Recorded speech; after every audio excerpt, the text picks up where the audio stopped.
Selamat pagi adik-adik remaja sekalian. Kembali kita melakukan ibadah online yang telah kita lakukan selama beberapa minggu. Nah, pada saat ini tema yang diberikan untuk saya boleh memberikan renungan pada hari ini adalah berjudul Listening and Feeling, yang berdasarkan pada Mazmur 139 ayat 23 sampai dengan 24. Mari sebelum kita membaca Alkitab dan merenungkan apa yang Tuhan mau kita dengarkan, kita berdoa bersama. Selamat pagi Tuhan, terima kasih kalau Engkau telah memberikan kepada kami istirahat yang cukup dan membangunkan kami pagi ini. Untuk saat ini kami boleh bersama teman-teman remaja kami yang lain beribadah menghadap hadirat-Mu untuk bersekutu bersama. Bila Tuhan Roh Kudus-Mu boleh bekerja pada diri kami masing-masing agar kami siap mendengarkan firman-Mu dan kami juga siap untuk boleh mempelajari apa yang Engkau ingin kami pelajari dan kami dapatkan. Tuhan, hamba-Mu siap untuk menjadi saluran berkat-Mu. Biarlah apapun perkataan yang keluar dari hamba-Mu adalah perkataan-Mu belaka, bukan perkataan hamba-Mu sendiri. Terima kasih Tuhan, kami serahkan ibadah kami hari ini hanya dalam pimpinan penyertaan tangan-Mu saja. Demi nama Tuhan Yesus Kristus kami sudah berdoa. Amin. Baik adik-adik, kalau kita berbicara mengenai reasoning dan feeling, barangkali kita boleh ingat minggu lalu adik-adik sudah mendapatkan renungan mengenai penciptaan. Dan adik-adik juga sudah mendengarkan bagaimana Tuhan boleh menciptakan adik-adik sampai saat ini mencapai usia remaja. Tidak lepas dari pimpinan penyertaan Tuhan tentunya. Nah, hari ini kita akan melihat lebih lanjut di dalam proses pertumbuhan. Kalau minggu lalu kita bicara mengenai pertumbuhan fisik kita yang ada, hari ini kita akan bicara mengenai hal-hal yang berkaitan dengan apa yang bisa kita lakukan, kemampuan apa yang bisa kita lakukan, yang barangkali lebih umum disebut dengan kemampuan kognitif, dan juga bagaimana kita boleh bertumbuh di dalam kehidupan kita, dalam kehidupan sosial kita. Nah, sebelum kita masuk dalam teks Alkitab, mari kita coba akan mempelajari satu hal yang boleh kita dapatkan dari seorang psikolog yang bernama dengan Piaget, Jean Piaget. Adik-adik bisa melihat di dalam slide yang ditampilkan. Di dalam pertumbuhan seseorang, Jean Piaget mengatakan bahwa ada 4 tahapan di mana seorang manusia akan bertumbuh secara kognitif. Kognitif artinya adalah bagaimana kita boleh melakukan, boleh berpikir, kita boleh bertindak dan melakukan hal-hal berdasarkan pemikiran-pemikiran yang kita punya. Nah, tentunya ada tahapan-tahapannya. Kalau kita melihat di dalam slide, pada saat seseorang atau bayi lahir, sampai kurang lebih berumur 2 tahun, itu adalah saat di mana manusia baru mempelajari sensomotorik, atau hal-hal yang berkaitan dengan bagaimana pergerakan, belajar berjalan, berbicara, dan segala hal yang berkaitan dengan motorik. Kemudian di umur berikutnya sampai dengan umur 7 tahun, itu adalah yang dikatakan sebagai pre-operational, di mana anak-anak yang biasanya bayi mulai mempelajari untuk boleh mandiri dalam bertindak, makan sendiri, boleh mengatakan masukkan makanan dalam mulut sendiri, melakukan hal-hal yang menjadikan bayi dari kecil belum bisa berjalan menjadi mampu berjalan, barangkali belajar naik tangga, naik-naik, dan segala hal yang berkaitan dengan hal-hal yang nantinya diperlukan dalam kehidupan operasional berikutnya. Nah, umur 7 dan sampai 11 tahun adalah yang kita sebut dengan namanya concrete operational. Ini adalah masa-masa sekolah di mana anak-anak mulai mempelajari hal-hal yang berkaitan dengan kehidupan. Pelajaran-pelajaran di sekolah, di mana hal-hal yang berkaitan baik itu dengan cara-cara kehidupan yang ada, dengan bagaimana kita boleh belajar berhitung, menulis, dan segala hal yang berkaitan dengan operational seseorang nantinya. Nah, tahap berikutnya adalah kita katakan dengan namakan formal operational. Ini adalah tahapan di mana kemampuan seorang anak, dan ini biasanya dimulai sekitar 11 tahun sampai berikutnya, ya 12 tahun sampai dewasa, di mana kemampuan seseorang anak di sini mulai bisa untuk mempunyai kemampuan untuk boleh berpikir. Bukan lagi hanya sekedar meniru apa yang terjadi di dunia ini, hal-hal real yang sudah terjadi, tetapi mampu untuk melakukan pemikiran, apakah ini sesuatu yang baik untuk kita lakukan, untuk adik-adik lakukan. Ataukah ini sesuatu yang barangkali tidak sesuai dengan hal yang ada di dalam diri adik-adik. Nah, kemampuan itu bukan hanya sekedar kemampuan berpikir, tetapi juga kemampuan untuk melakukan diskusi, kemampuan untuk melakukan barangkali membantah, ya. Dan itu adalah yang terjadi. Ini adalah timing saat-saat di mana anak-anak mulai tidak lagi dengan mudah mengikuti apa yang dikatakan orang tua. Dan seringkali mulai terjadi konflik antara anak-anak dengan orang tua. Ya. Nah, ini adalah development stage atau tahap-tahap development dari kognitif dari seseorang manusia. Ya, mulai dari bayi sampai nantinya menjadi dewasa. Nah, kalau kita lihat dari sisi yang lain, psikolog Erik Erikson melihat perkembangan seseorang dari sisi yang berbeda. Kalau tadi Jane Piaget melihat dari sisi pengembangan pemikiran atau kognitif, maka Erik Erikson melihat pengembangan dari sisi psikososial. Ini adalah saat-saat di mana selain kemampuan berpikir, maka seseorang juga akan melakukan pengembangan dirinya, develop dirinya dalam hal berkaitan dengan social relationship. Slide berikut menunjukkan bagaimana seseorang dari bayi yang pada saat awal secara sosial hanya melakukan hal-hal yang boleh dikatakan dia percaya kepada orang tuanya. Trust dan mistrust. Percaya atau barangkali tidak percaya. Itu adalah dipelajari secara development sosial pada anak bayi sampai sekitar 2 tahun. Kemudian masuk ke dalam early childhood, di mana pada saat sosial ekonomi melakukan kemampuan otonomi, mulai merasa malu kadang-kadang. Kalau Anda punya adik, anak-anak punya adik-adik yang masih kecil, barangkali kalian akan melihat bagaimana anak-anak yang kecil mulai merasakan malu, tidak yakin melakukan sesuatu. Dan kemudian masuk ke dalam preschool, ini adalah umur-umur sekitar 3-5 tahun, di mana anak-anak mulai melakukan secara sosial, adanya inisiatif untuk melakukan hal-hal yang baru. Masuk di dalam school age, tahap berikutnya, akan mulai mempelajari hal-hal yang dipelajari di sekolah, hal-hal baru yang berkaitan dengan industri, dengan inferiority, dan segala hal yang memang sudah ada di dalam dunia ini. Nah, kalau kita masuk di dalam stage berikutnya, ini adalah saat di mana seseorang yang mulai masuk umur sekitar 11-12 tahun juga, sama dengannya sebelumnya, secara sosial mulai mencari jati dirinya. Mulai melihat siapa saya, dan dia akan mulai mencoba menunjukkan aku adalah A, aku adalah B.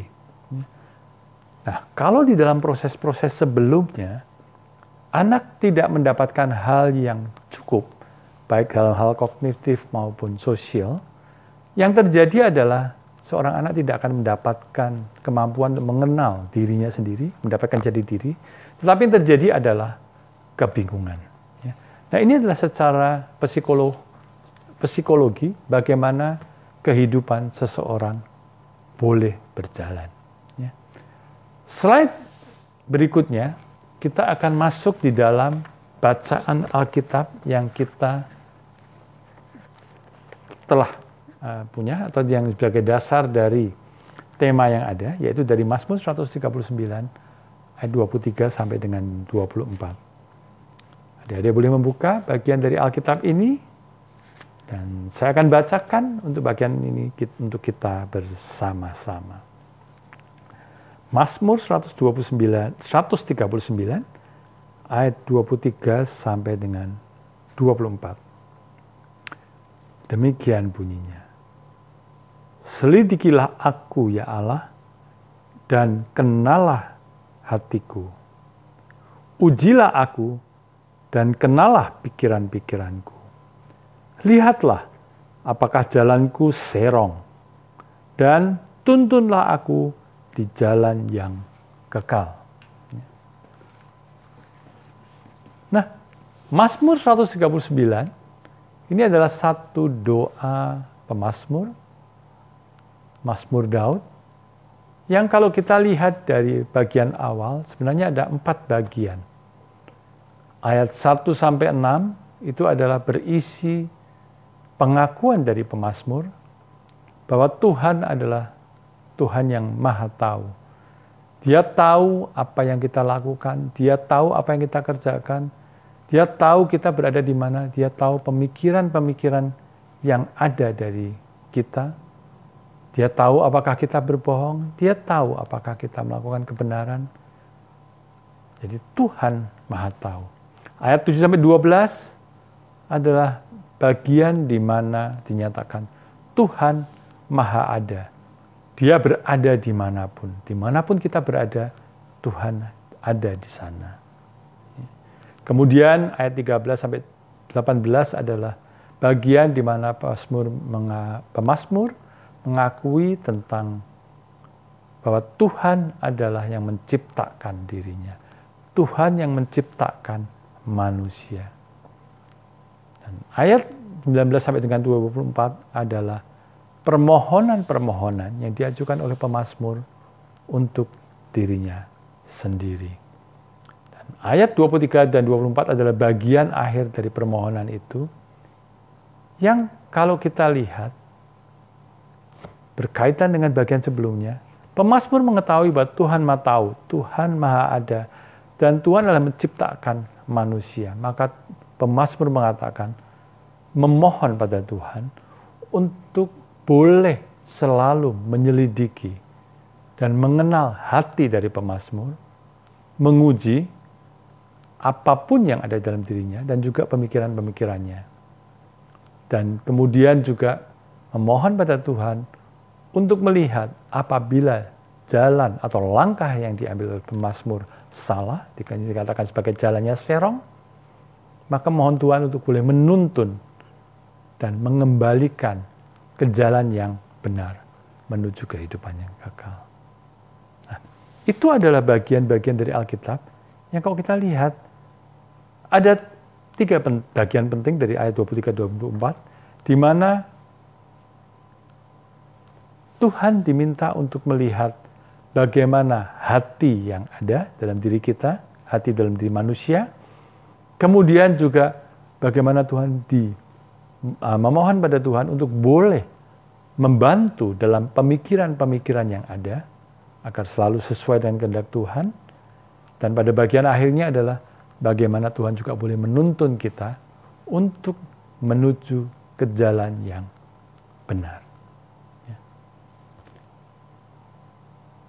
Pengenalannya bagi kita bagaimana? Bagi anak remaja. Mungkin ada satu pertanyaan yang kita bisa tanyakan. Bagaimana remaja bisa melalui proses perubahan dari kanak-kanak menjadi dewasa dalam Tuhan? Jadi kalau kita lihat dari perkembangan informasi 2 psikolog tadi, bahwa dalam tahapan-tahapan umur ada perkembangan-perkembangan baik kognitif maupun secara sosial. Maka bagaimana sebagai remaja kita boleh melakukan hal-hal atau perkembangan-perkembangan itu agar proses perubahan itu selalu sesuai dengan jalan Tuhan. Slide berikut menunjukkan langkah pertama yang kita harus lakukan adalah bagaimana kita boleh mengenali kemampuan kognitif kita, kemampuan kognitif diri kita. Bagaimana caranya? kita boleh melihat, kita merasakan talenta apa yang telah Tuhan berikan pada kita. Talenta apa yang Tuhan sudah tanamkan pada diri kita, sehingga kita boleh mengembangkan talenta itu nantinya. Ada yang remaja barangkali seringkali juga mungkin kesulitan untuk mengetahui talenta yang kita punya. Maka kita boleh melihat slide berikut. Ada satu pedoman yang kita bisa mungkin pakai, satu gambaran yang dikeluarkan oleh Gardner, seorang psikolog juga, yang berbicara mengenai multiple intelligence. Seringkali kalau kita bicara dengan talenta, dalam benak adik-adik adalah, wah ini kemampuan, skill atau kepintaran yang kita punya. Dan secara umum biasanya orang akan melihat ini dengan IQ, ya, intelligent quotient, atau katakan kemampuan intelijen yang dipunyai seseorang. Dan kalau kita bicara dengan IQ, maka yang mungkin ada di benak adik-adik adalah, wah saya nggak bisa berhitung, matematika saya jelek. Dan segala hal yang berkaitan dengan pelajaran-pelajaran di sekolah. Padahal kalau kita bicara dengan intelijen seperti ini, sebenarnya ada tahapan atau ada bermacam-macam intelijen yang ada. Gardner mengatakan di dalam teorinya adalah multiple intelligence. Intelijen bisa berkaitan dengan mathematical, yes. Tapi ada juga intelijen yang berkaitan dengan kemampuan berbicara, verbal, spasial, ruangan, bodily kinesthetic, intelijensia yang berkaitan dengan kemampuan untuk melakukan olah gerak, olahraga, kemampuan untuk melakukan hal-hal yang berkaitan dengan tangan dan kaki. Kemudian juga intelijensia yang berkaitan dengan musik. Saya lihat beberapa remaja mempunyai kemampuan untuk boleh memainkan alat-alat musik. Itu adalah intelijensia yang tidak dipunyai semua orang. Kemudian juga intelijensia yang berkaitan dengan interpersonal, kemampuan untuk mengetahui bagaimana boleh mengembangkan diri, interpersonal, dan juga intrapersonal, kemampuan untuk boleh berbicara dengan sesama teman, dengan orang yang lain. Intelijen yang lain adalah intelijensia yang berkaitan dengan naturalis, dengan alam. Nah, masing-masing orang mempunyai intelijensia yang berbeda. Dan itulah sesuatu yang adik-adik mungkin perlu pelajari untuk perlu mengenal diri. Talenta apa yang Tuhan berikan pada adik-adik? Intelijensia apa yang adik-adik punya? Dan itu perlu dipelajari sendiri untuk melihat diri masing-masing. Karena satu dengan yang lain tidak sama. Jadi langkah pertama adalah kenali kemampuan kognitif diri, cari talenta apa yang Tuhan berikan. Kemudian yang kedua, cari dan bentuk identitas diri atau jati diri yang ada. Erik Erikson tadi mengatakan bahwa secara sosial ada satu bentuk tahapan di mana pada umur-umur remaja seperti adik saat ini, itu adalah saat-saat di mana adik-adik perlu atau ingin menunjukkan jati diri. Ini loh saya sudah dewasa, saya bisa melakukan apa yang ada di benak saya, bukan lagi hal-hal yang harus diperintah oleh guru atau orang tua. Nah, kalau di dalam proses-proses sebelumnya, dalam proses mempelajari apa-apa yang ada di dalam pendidikan di sekolah, atau proses untuk mengetahui kemampuan dan talenta apa yang dipunyai, adik-adik tidak melakukannya dengan cara yang benar, dan juga adik-adik tidak melakukannya dengan berdoa pada Tuhan, meminta pimpinan Tuhan, maka yang terjadi adalah kebingungan. Dan barangkali dengan kebingungan itu, adik-adik akan kemudian melihat sesama remaja yang lain. Adik-adik mungkin merasakan, si A kok bisa seperti itu ya? Wah, bisa main musik. Aku juga mau bisa main musik dengan baik. Padahal secara intelijensia barangkali bukan intelijensia musikal yang dipunyai oleh adik-adik. Maka yang terjadi adalah kebingungan. Adik-adik tidak akan bisa mendapatkan jati diri yang baik dalam konteks itu.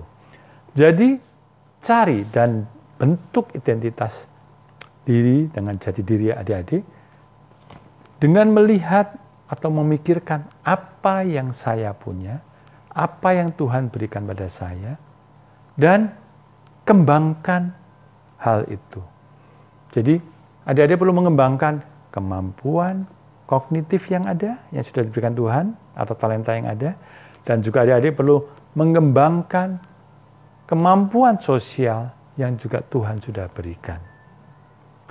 Seimbangkan antara kemampuan kognitif dan pencarian jati diri. Jadi kalau memang adik-adik melihat bahwa intelijensia yang adik-adik punya adalah intelijensia berkaitan dengan kinestetik misalkan, maka janganlah menjadi seorang yang pintar main musik atau memaksakan diri untuk menjadi seorang pemusik.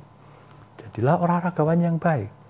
Dan kalau intelijensia musikal adalah yang adik-adik rasakan diberikan pada Tuhan, pada adik-adik sekalian, jadilah pemusik, bukan seorang olahragawan. Nah, itu adalah hal langkah ketiga yang bisa dilakukan. Satu hal yang lain yang barangkali bisa menjadi dasar bagi kita untuk melakukannya adalah kita boleh mendasarkan pada Mazmur ayat 23 dan 24 tadi. Mazmur 139 ayat 23 dan 24 tadi. Yaitu membawa Tuhan dalam setiap langkah dan proses yang terjadi. Mazmur tadi mengatakan, selidikilah aku ya Allah, dan kenallah hatiku. Ujilah aku dan kenallah pikiran-pikiranku. Lihatlah apakah jalanku serong dan tuntunlah aku di jalan yang kekal. Jadi bawa semua proses ini ke dalam tangan Tuhan. Dan percayalah, Tuhan akan menuntun adik-adik sekalian untuk boleh menemukan apa talenta yang adik-adik punya. Dan jati diri apa yang adik-adik harus bentuk. Tidak mudah, tapi percayalah, kalau adik-adik selalu berkomunikasi dengan Tuhan, atau minggu lalu dikatakan konsumsi firman Allah yang baik. Jadi adik-adik haus untuk boleh membaca Alkitab, boleh berdoa, berkomunikasi dengan Tuhan setiap saat, maka Tuhan akan memberikan petunjuk pada adik-adik sekalian. Apa yang harus dilakukan, apa yang harus dikerjakan, untuk boleh menjadi remaja-remaja yang baik di dalam Tuhan, dan tentunya pada saat nantinya adik-adik masuk dalam umur dewasa, maka adik-adik akan mempunyai pegangan kehidupan yang baik dan di dalam kehidupan kesuksesan yang tidak lepas dari pimpinan penyertaan Tuhan. Tuhan memberkati kita semua. Amin. Kita akan tutup ibadah hari ini dengan doa.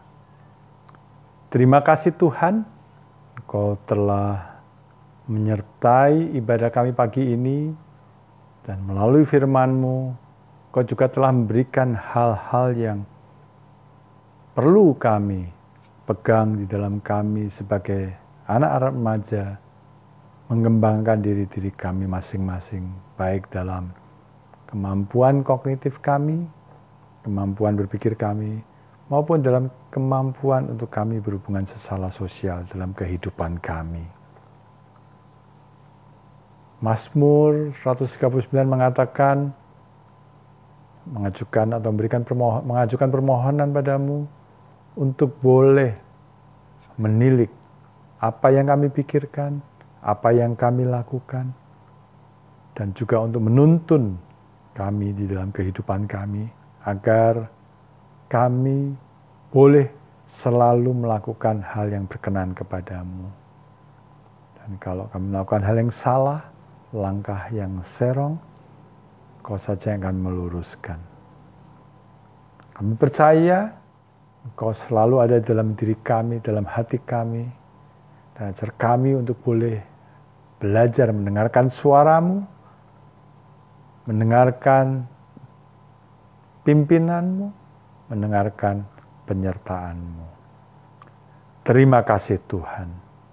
Dan kalau setelah ibadah ini kami akan melakukan rencana-rencana yang kami akan kerjakan, Kau saja Tuhan yang boleh memimpin menyertai kami. Dan biarlah Engkau juga yang tetap boleh memberikan pada kami kemampuan untuk tetap disiplin di dalam protokol yang ada pada masa pandemi ini. Sehingga kami boleh tetap selalu dalam kondisi sehat.